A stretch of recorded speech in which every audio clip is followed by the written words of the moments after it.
ಶ್ರೀ ಗಣಪತಿ ಶಾರದಾ ಗುರುಭ್ಯೋ ನಮಃ. ಕೂಜಂತಂ ರಾಮ ರಾಮೇತಿ ಮಧುರಂ ಮಧುರಾಕ್ಷರಂ ಆರುಹ್ಯ ಕವಿತಾ ಶಾಖಂ ಒಂದೇ ವಾಲ್ಮೀಕಿ ಕೋಕಿಲಂ. ಶ್ರೋತೃಗಳಿಗೆ ಶ್ರೀ ಚಾಮರಾಜೋಕ್ತಿ ವಿಲಾಸವೆಂಬ ಕನ್ನಡ ರಾಮಾಯಣದ ಕಿಷ್ಕಿಂಧ ಕಾಂಡದಲ್ಲಿ ಸಂಪಾತಿಯು ಜಟಾಯುವಿನ ವೃತ್ತಾಂತವನ್ನು ಕೇಳಿದ್ದು ಎಂಬ 56ನೆಯ ಅಧ್ಯಾಯಕ್ಕೆ ಸ್ವಾಗತ.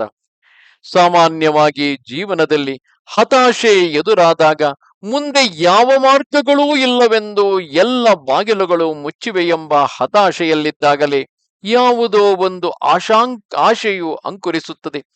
ಯಾವುದೋ ಒಂದು ಆಶಾ ಕಿರಣವು ಎಲ್ಲಿಂದಲೂ ಉದಯಿಸುವ ಸಾಧ್ಯತೆ ಇರುತ್ತದೆ.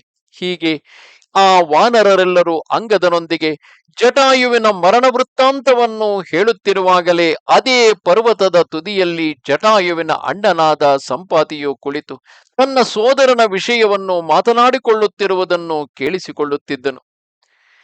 ಈ ರೀತಿ ಅಂಗದನೇ ಮೊದಲಾದ ಕಪಿನಾಯಕರು ಸಮುದ್ರ ತೀರದಲ್ಲಿದ್ದ ವಿಂಧ್ಯ ಪರ್ವತದ ತಪ್ಪಲಲ್ಲಿ ಪ್ರಾಯೋಪವೇಶದಿಂದ ಶರೀರ ತ್ಯಾಗವನ್ನು ಮಾಡಬೇಕೆಂದು ಕುಳಿತಿದ್ದ ಸಮಯದಲ್ಲಿ ಜಟಾಯುವಿನ ಅಣ್ಣನಾಗಿ ಮಹಾಪರಾಕ್ರಮಿಯಾಗಿ ಸ್ಥಿರ ಜೀವಿಯಾದ ಸಂಪಾತಿ ಎಂಬ ಗೃಧ್ರರಾಜನು ಆ ಪರ್ವತದ ಕೋಡುಗಲ್ಲಿನಿಂದಿಳಿದು ಆ ಕಪಿನಾಯಕರು ಪ್ರಾಯೋಪವೇಶಕ್ಕೆ ಕುಳಿತಿದ್ದ ಸ್ಥಳಕ್ಕೆ ಬಂದನು. ಆತನು ಕಪಿಗಳನ್ನು ನೋಡಿ ಹರ್ಷದಿಂದ ಗಟ್ಟಿಯಾಗಿ ಹೇಳಿಕೊಂಡನು. ಬ್ರಹ್ಮದೇವನು ತಾನು ಸೃಷ್ಟಿಸಿದ ಪ್ರಾಣಿಗಳಿಗೆ ಕಲ್ಪಿಸಿದ ಆಹಾರವನ್ನು ತಾನೇ ಕೊಡಿಸಿಕೊಡುವನು. ಆದ್ದರಿಂದ ಈ ಕಪಿಗಳು ನನ್ನ ಭಕ್ಷಣಕ್ಕೆ ಒದಗಿ ಬಂದರು.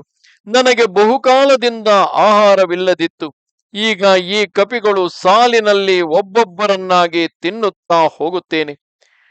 ಪಕ್ಷಿರಾಜನಾದ ಸಂಪಾತಿಯ ಆ ಮಾತನ್ನು ಕೇಳಿ ಅಂಗದ ಕುಮಾರನು ಮನಸ್ಸಿನಲ್ಲಿ ಭಯಪಟ್ಟು ಹನುಮಂತನನ್ನು ಕುರಿತು ಹೀಗೆಂದನು. ಹನುಮಂತ, ಸಾಕ್ಷಾತ್ ಯಮನೇ ಈ ಹದ್ದಿನ ರೂಪದಿಂದ ನಮ್ಮೆಲ್ಲರನ್ನು ನಾಶ ಮಾಡಬೇಕೆಂದು ಈ ಸ್ಥಳಕ್ಕೆ ಬಂದಿದ್ದಾನೆ. ಅಕಟಕಟ, ಮರಣವಂತೂ ತಪ್ಪದು. ನಾವು ಸುಗ್ರೀವನ ಕಾರ್ಯವನ್ನು ಸಲ್ಲಿಸಲಿಲ್ಲ, ಶ್ರೀರಾಮನ ಕಾರ್ಯವನ್ನು ಮಾಡಲಿಲ್ಲ. ಇಷ್ಟು ಮಂದಿ ಕಪಿನಾಯಕರಿಗೂ ಒಂದೇ ಬಾರಿ ಮೃತ್ಯುವು ಬಂದಿತು. ಸೀತೆಗೆ ಉಪಕಾರವನ್ನು ಮಾಡುವುದಕ್ಕಾಗಿ ಗೃಧ್ರರಾಜನಾದ ಜಟಾಯುವು ದೇಹವನ್ನು ಬಿಟ್ಟು ಕೃತಾರ್ಥನಾದನು. ನಮ್ಮಂತೆ ಅನೇಕ ತಿರಿಯ ಜಂತುಗಳು ಶ್ರೀರಾಮನಿಗೋಸ್ಕರ ಪ್ರಾಣವನ್ನು ಬಿಟ್ಟು ಧನ್ಯತೆಯನ್ನು ಪಡೆಯುತ್ತವೆ.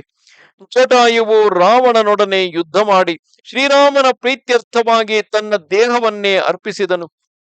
ನಾವು ಶ್ರೀರಾಮನ ಕಾರ್ಯ ನಿಮಿತ್ತವಾಗಿ ಹೊರಬಂದು ನಮ್ಮ ಕೈಲಾದಷ್ಟು ವನಾಂತರಗಳಲ್ಲಿ ಸಂಚರಿಸಿ ಸೀತಾದೇವಿಯನ್ನು ಕಾಣದೆ ಹೋದೆವು. ಜಟಾಯುವು ರಣರಂಗದಲ್ಲಿ ರಾವಣನಿಂದ ಗಾಯ ಪಡೆದು ಶರೀರವನ್ನು ಬಿಟ್ಟು ಸುಗ್ರೀವನ ಭಯವಿಲ್ಲದೆ ಸದ್ಗತಿಯನ್ನೈದಿದನು. ಅಂದರೆ ಇಲ್ಲಿ ವಾನರರಿಗೆ ಸುಗ್ರೀವನ ಭಯವಿದೆ, ಆದರೆ ವಾನರರ ಭೇಟಿಯಾಗುವ ಮುನ್ನವೇ ಜಟಾಯುವು ಮರಣ ಹೊಂದಿದ್ದನಲ್ಲ. ನಾವು ಬಂದ ಕಾರ್ಯವು ಕೈಗೂಡಲಿಲ್ಲ, ಸುಗ್ರೀವನ ಭಯವು ತಪ್ಪಲಿಲ್ಲ. ಶ್ರೀರಾಮನ ವನವಾಸದಿಂದ ದಶರಥರಾಯನು ಸ್ವರ್ಗಸ್ಥನಾದನು. ರಾವಣನು ಸೀತಾದೇವಿಯನ್ನು ಅಪಹರಿಸಿಕೊಂಡು ಹೋದನು. ಸೀತಾದೇವಿಯ ನಿಮಿತ್ತವಾಗಿ ಜಟಾಯುವು ಸ್ವರ್ಗಸ್ಥನಾದನು. ಹೀಗಿರುವಲ್ಲಿ ಶ್ರೀರಾಮನ ಕಾರ್ಯ ನಿಮಿತ್ತವಾಗಿ ಬಂದ ನಮ್ಮಂಥ ಕಪಿನಾಯಕರಿಗೆ ಜೀವನದ ಮೇಲನ ಆಸೆಯೇನು? ದಶರಥರಾಯನು ಕೈಕೇಯಿ ದೇವಿಗೆ ವರವನ್ನು ಕೊಟ್ಟಿದ್ದರಿಂದ ಶ್ರೀರಾಮ ಲಕ್ಷ್ಮಣ ಸೀತಾದೇವಿಯರಿಗೆ ವನವಾಸವಾಯಿತು. ಶ್ರೀರಾಮನ ಕೋಪದಿಂದ ಅನೇಕ ರಾಕ್ಷಸರು ನಾಶವಾದರು ಎಂದು ಹಂಬಲಿಸುತ್ತಾ ನುಡಿದನು. ಆ ಮಾತನ್ನು ಕೇಳಿ ಸಂಪಾತಿಯು ಮನಕರಗಿ ದಯೆ ಹುಟ್ಟಿ ಅಂಗದಾದಿಗಳನ್ನು ಕುರಿತು ಹೀಗೆ ಹೇಳಿದನು. ಎಲೈ ಕಪಿನಾಯಕರುಗಳಿರ, ನೀವಾರು ನನ್ನ ಪ್ರಾಣಗಳಿಗೆ ಸಮಾನನಾಗಿ ನನ್ನ ಪ್ರಿಯ ಸಹೋದರನಾದ ಜಟಾಯುವಿನ ಮರಣವಾರ್ತೆಯನ್ನು ಹೇಳಿದವರಾರು?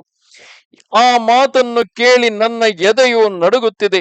ಕಪಿನಾಯಕರೇ, ನನ್ನ ತಮ್ಮನಾದ ಜಟಾಯುವಿನ ಪ್ರಸಂಗವನ್ನು ಬಹಳ ಕಾಲದ ಮೇಲೆ ಕೇಳಿ ನನ್ನ ಮನಸ್ಸಿಗೆ ಸಂತೋಷವಾಗುತ್ತಿದೆ. ನೀವು ಅಂಜಬೇಡಿ. ಜನಸ್ಥಾನದಲ್ಲಿದ್ದ ಜಟಾಯುವಿಗೆ ಕೋಸಲ ದೇಶದಲ್ಲಿದ್ದ ದಶರಥರಾಯನು ಹೇಗೆ ಸಖನಾದನು? ದಶರಥರಾಯನ ಜ್ಯೇಷ್ಠ ಪುತ್ರನಾಗಿ ಗುರುಭಕ್ತನಾದ ಶ್ರೀರಾಮನು ಎಲ್ಲಿದ್ದಾನೆ?